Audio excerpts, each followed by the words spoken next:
Gigi, God's Little Princess by Sheila Walsh. Illustrated by Meredith Johnston.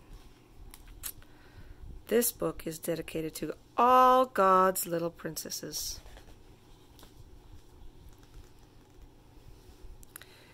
Gigi was a princess. She had known it from birth. Every night when her daddy kissed her forehead, he would say, "Good night, princess, sweet dreams."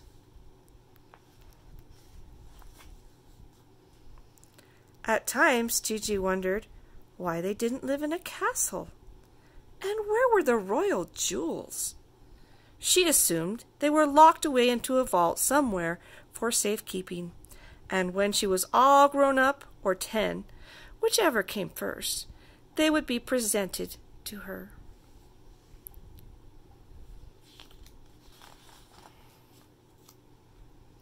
One thing troubled Gigi. She didn't exactly look like the traditional princess. No matter how hard she scrubbed, she could not get rid of those freckles on her nose.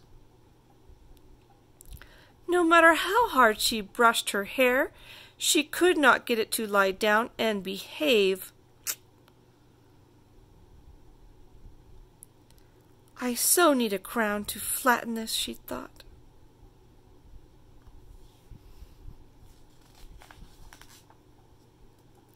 Gigi's best friend was Frances. Frances was not royal, but Gigi loved her anyway. "One must bond with one's subjects," she told Frances. "Thank you, Your Highness," Frances replied, with appropriate gratitude.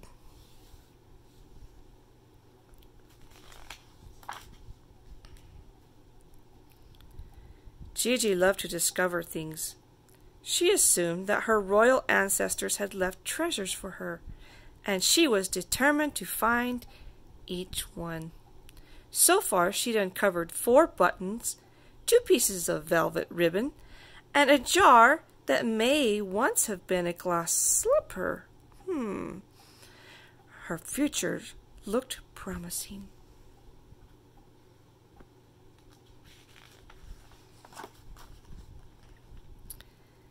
Gigi was sure that one day she would rule over many subjects who would bow when she entered the room.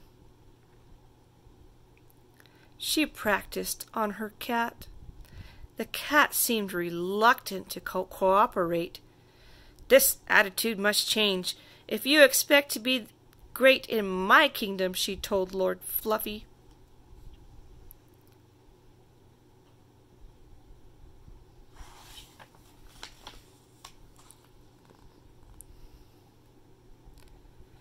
Her favorite thing to do was to have a tea party in the backyard, or the outer courtyard, as she called it, with Frances.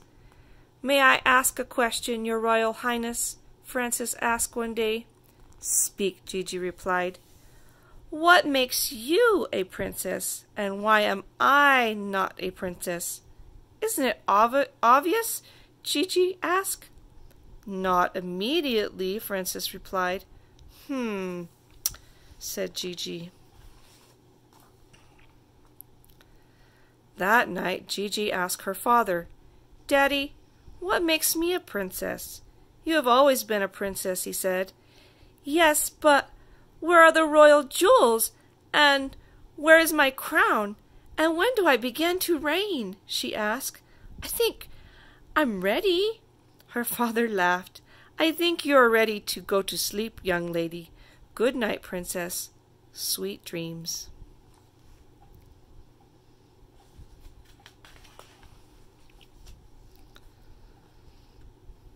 The next morning, Gigi decided to clear up the matter with her mom.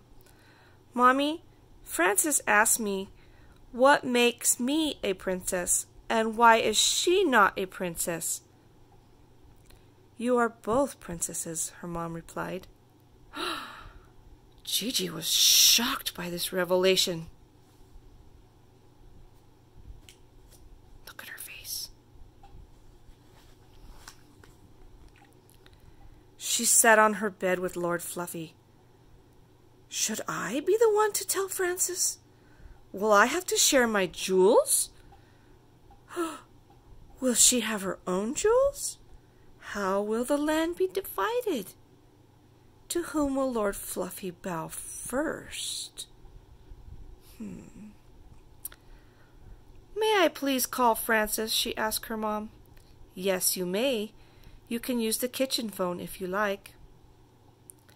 This is royal business, Mom.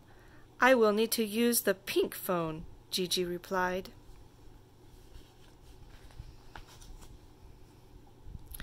Frances, are you sitting down? She asked. No, but I can, Frances said. I think it would be wise, Gigi suggested. Frances, I have shocking royal news. You are a princess too. Frances thought she might faint, but the moment passed. How do you know? She asked. And why has my family been keeping this from me? Does this mean that my daddy is a king? This thought had never occurred to Gigi. Life was becoming very confusing. She was now surrounded by royalty.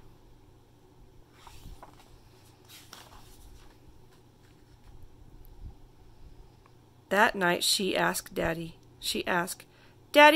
are you a king? Why would you think that? He said.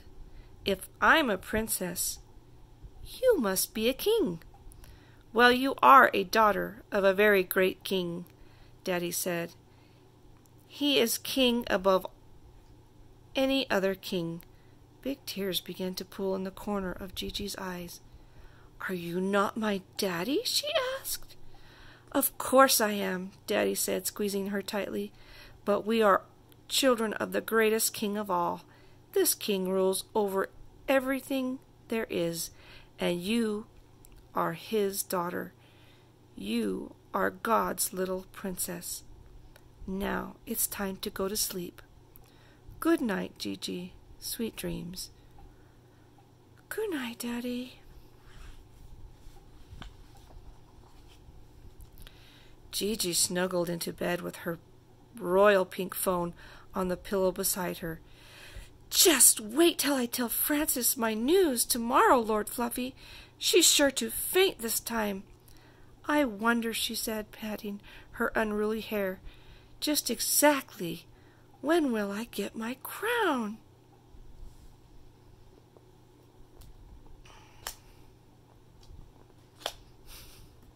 Oh dear.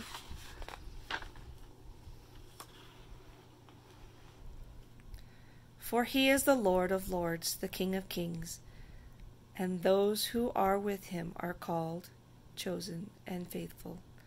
Revelations 17, verse 12. The end.